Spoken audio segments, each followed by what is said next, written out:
Praise the Lord, hallelujah.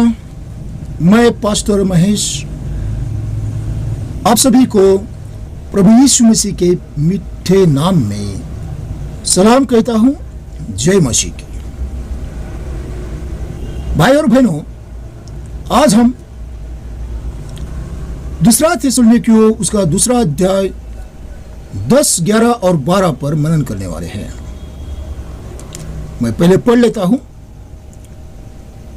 और नाश होने वालों के लिए अधर्म के सब प्रकार के धोखे के साथ होगा, क्योंकि उन्होंने सत्य से प्रेम नहीं किया जिससे उनका उद्धार होता। इसी कारण परमेश्वर उनमें एक भटका देने वाली सामर्थ को भेजेगा कि वे झूठ की प्रतीति करें, ताकि जितने लोग सत्य की प्रतीति नहीं करते वरन अधर्म से प्रसन्न होते हैं, वे सब दंड पाए। तो यहां पर इन 3 वचनों में ये जो पाप पुरुष है, उस पाप पुरुष के आने का और एक महत्वपूर्ण कारण स्पष्ट किया गया है। यहां पर उसका जो आना है, प्रकट होना है, वह उन लोगों के लिए होना है जिन लोगों ने सुसमाचार तो सुना, लेकिन उसको स्वीकार नहीं किया और सत्य पर प्रेम नहीं किया, जिस सत्य से उनका उद्धार होता। बाइबल में हम यूहन्ना की किताब, द बुक ऑफ जॉन, यूहन्ना की किताब, उसका 8वां अध्याय और उसके 31 और 32 को जब पढ़ते हैं तो वहां पर लिखा है, तब यीशु ने उन यहूदियों से जिन्होंने उस पर विश्वास किया था कहा, यदि तुम मेरे वचन में बने रहोगे तो सचमुच मेरे चेले ठहरोगे। पहली बात,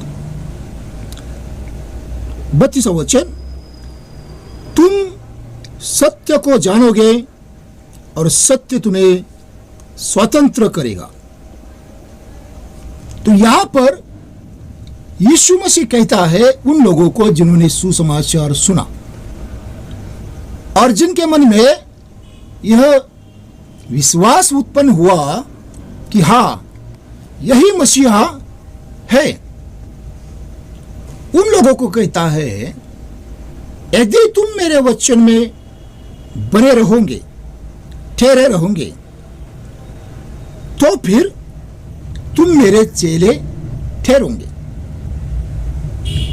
और फिर तुम्हें सत्य समझेगा और सत्य तुम्हें स्वतंत्र करेगा। अर्थात हमें ये नए सिरे से बताने की विश्वासियों को, जिनको बाइबल भली भांति पता है, उन्हें यह नए सिरे से बताने की जरूरत नहीं है कि सत्य यीशु मसीह है। यूहन्ना की किताब उसका 14वां अध्याय और उसका 6 में लिखा है कि सत्य, जीवन और मार्ग मैं ही हूं और मेरे द्वारा आए बिना कोई पिता के पास में नहीं जा सकता। तो सत्य यीशु मसीह है। और जब तक हम इस सत्य को स्वीकारते नहीं हैं, जब तक हम इस सत्य को समझते नहीं हैं और जब तक हम इस सत्य पर प्रेम करना सीखते नहीं हैं, तब तक हमारा उद्धार नहीं हो सकता है, हम अनंत जीवन प्राप्त नहीं कर सकते हैं। हो सकता है हम चर्च में जाते होंगे, बाइबल भी पढ़ते होंगे, लेकिन क्या हम इन सारे बातों के अलावा भी मन से, पूरे लगन से सत्य अर्थात यीशु पर प्रेम करते हैं क्या? यदि हम ऐसा करते हैं तो फिर हमारा स्वर्ग में जाना तय है और हमारा उद्धार निश्चित तौर पर सुरक्षित है। अब यहां पर पौलुस हमें और एक बात पहला कुरिन्ती और उसका 15वां अध्याय अगर आप पढ़ते हैं तो वहां पर कहता है कि जो सुसमाचार मैंने तुम्हें सुनाया है, यदि तुम उसको पकड़े रहे हो, उसमें बने रहे हो, तो फिर तुम धन्य हो।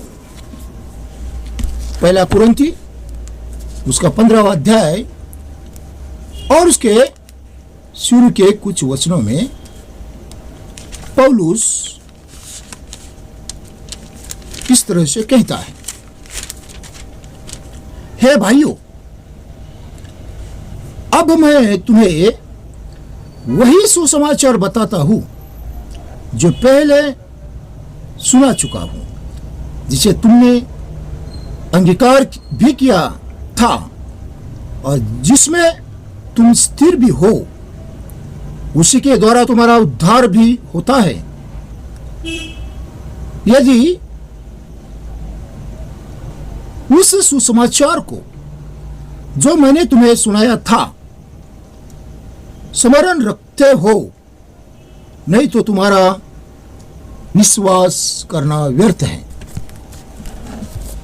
जो सुसमाचार मैंने तुम्हें सुनाया था उसे तुम याद रखते हो, उसको थामे रहते हो और उसके अनुसार जीवन बिताते हो, तो तुम्हारा विश्वास करना योग्य है, लाभदायक है, अन्यथा व्यर्थ है।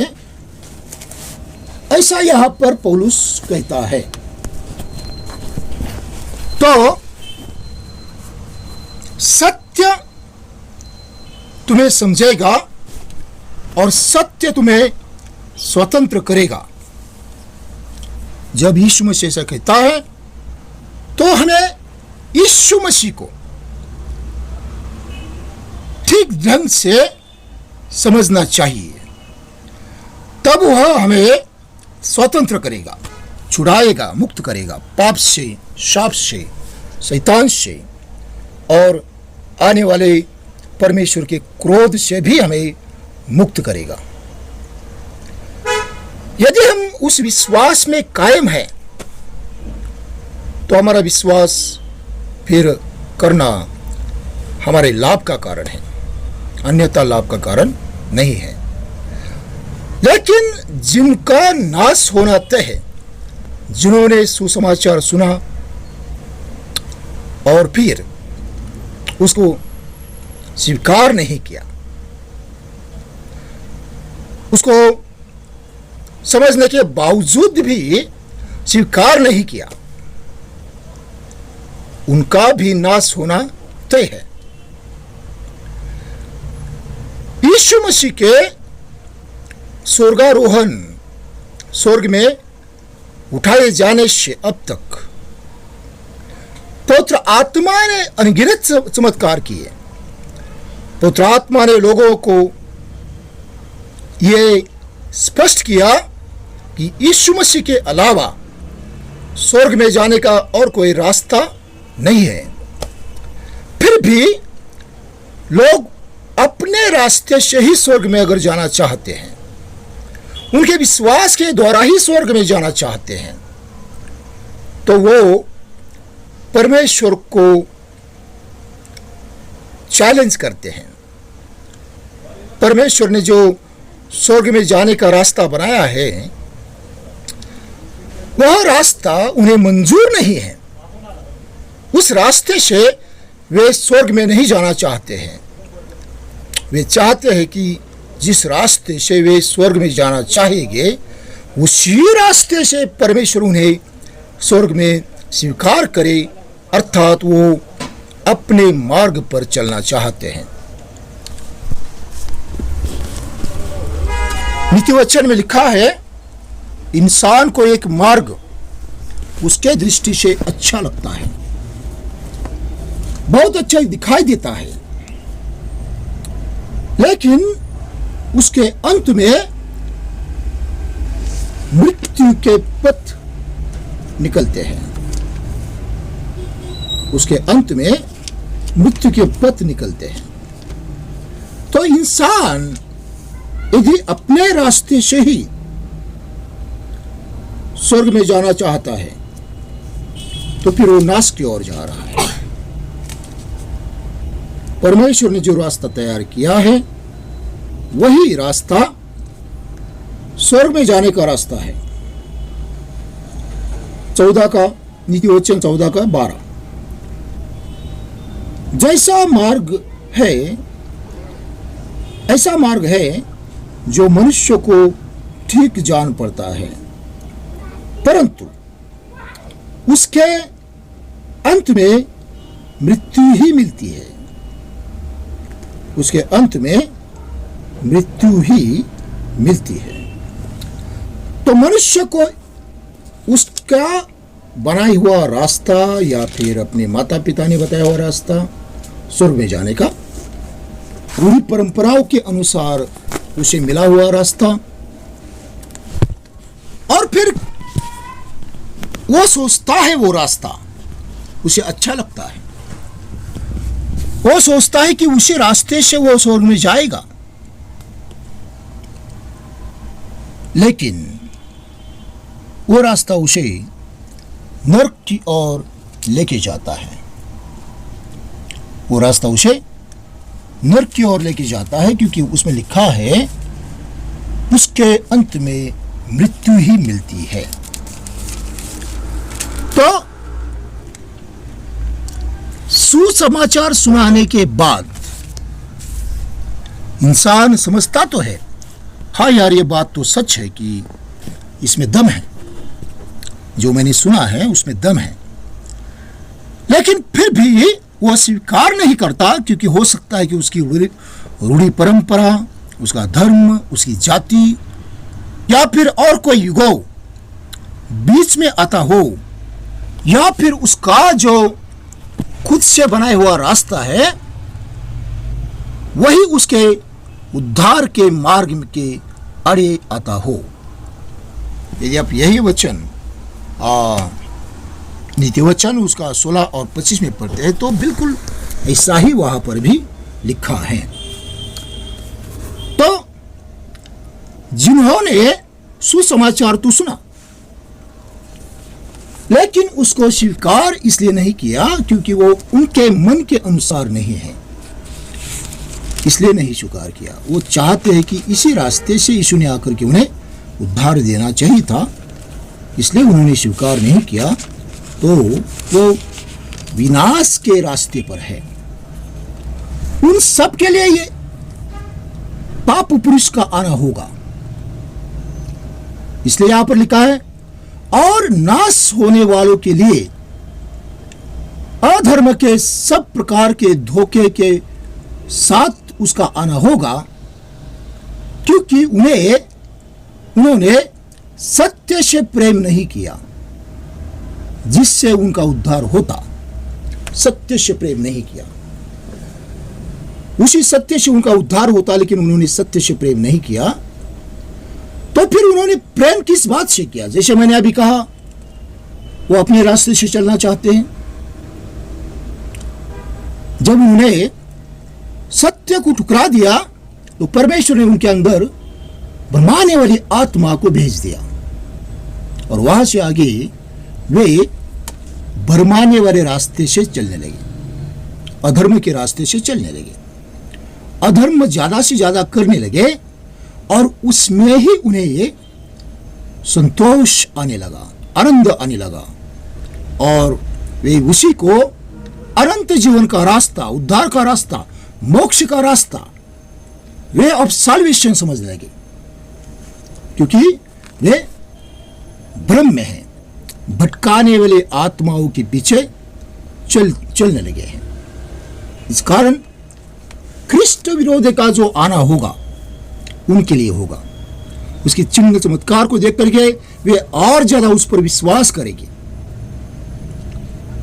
लेकिन वे झूठे चिन्ह चमत्कार होंगे। आज भी काफी लोग बनावटी चमत्कार करते हैं, लोग उन पर विश्वास करते हैं, लेकिन जो सच्चे चमत्कार होते हैं उस पर विश्वास नहीं करते। या फिर ऐसे झूठे जो सेवक होते हैं, उन्हें लोगों को वे उन सेवकों पर जिनके द्वारा पवित्र आत्मा के द्वारा ही चमत्कार होते हैं, उन पर विश्वास करने नहीं देते। उनकी बदनामी करते हैं, उनका नाम खराब करने की कोशिश करते हैं, उनके चरित्र की हनन करते हैं और उनके सामने ऐसा पिक्चराइजेशन करते हैं कि सेवक जो है वो शैतान की तरफ से है। तो एंटीक्राइस्ट उनका बाप है। आज ऐसे यूहन्ना ने कहा कि आज भी काफी एंटीक्राइस्ट हैं, छोटे छोटे एंटीक्राइस्ट हैं, चुप चुप के काम करते हैं, यीशु के नाम से ही काम करते हैं। लेकिन आने वाला एंटीक्राइस्ट जो है वो उन सब का बाप है। आज वो स्वयं नहीं आ सकता है, तो उसके बच्चों को वो भेज देता है, और वे लोग बहुत ज्यादा प्रमाण में आज काम कर रहे हैं। विश्वासियों को बहुत सावधान रहना चाहिए। अधर्म के साथ काम करने वाली आत्माओं से बच के रहना चाहिए। ख्रिस्ट विरोधी का आना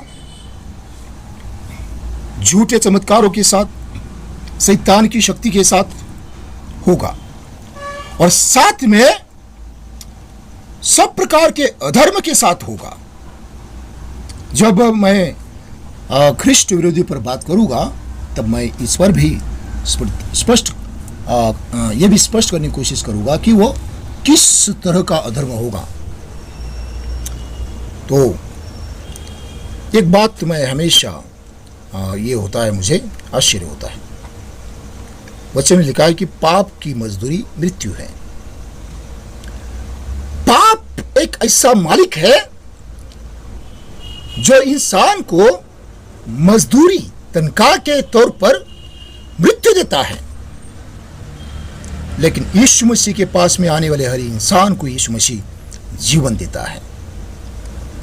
तो जीवन देने वाले यीशु मसीह के पास में आइए, उस पर विश्वास कीजिए, डूब करके बपतिस्मा लीजिए और उस पर प्रेम कीजिए। वही सत्य है, और सत्य को पूरी तरह से समझने की कोशिश कीजिए, पूरी तरह से समझने की कोशिश कीजिए, क्योंकि सत्य तुम्हें समझेगा और सत्य तुम्हें स्वतंत्र करेगा। जब तक कि आपको सत्य नहीं समझेगा और सत्य पर आप प्रेम नहीं करेंगे, तब तक यह सत्य जो है वो आपको स्वतंत्र नहीं कर सकता। और यदि आप सत्य पर प्रेम नहीं करते हैं, तो फिर आप अनंत जीवन को कभी प्राप्त नहीं कर सकते हैं, अनंत जीवन को प्राप्त नहीं कर सकते हैं। इफिसियों की किताब में 5 प्रकार की सेवकाई का उल्लेख आया है, और ये 5 प्रकार की सेवकाई कब तक है? यहां पर मैं 4 का, इफिसियों के पत्र 4 का 13 से 12 से आगे पढ़ता हूं। जिससे पवित्र लोग सिद्ध हो जाए और सेवा का काम किया जाए और मसीह की देह उन्नति पाए, जब तक कि हम सबके सब विश्वास और परमेश्वर के पुत्र की पहचान में एक न हो जाए और एक सिद्ध मनुष्य न बन जाए, और मसीह के पूरे दिल डौल तक न बढ़ जाए, ताकि हम आगे को बालक न रहे जो मनुष्य की टग विद्या और चतुराई से, उनके भ्रम की युक्तियों के और उपदेश के हर एक झोंके के उछाले और इधर उधर घुमाए जाते हो, वरन प्रेम में सच्चाई से चलते हुए सब बातों में उसमें जो सिर है अर्थात मसीह में बढ़ते जाए। तब तक ये 5 प्रकार की सेवकाई दी है। आज काफी लोग बोलते हैं कि 5 प्रकार की सेवकाई नहीं है। तो सबसे पहले हमें यह समझना चाहिए कि भ्रम में डालने वाले उपदेश जो होते हैं वो शैतान की ओर से होते हैं। उनसे हमें बच के रहना चाहिए, उनसे हमें बच के रहना चाहिए। भाइयों बहनों, प्रभु आपको आशीष दे।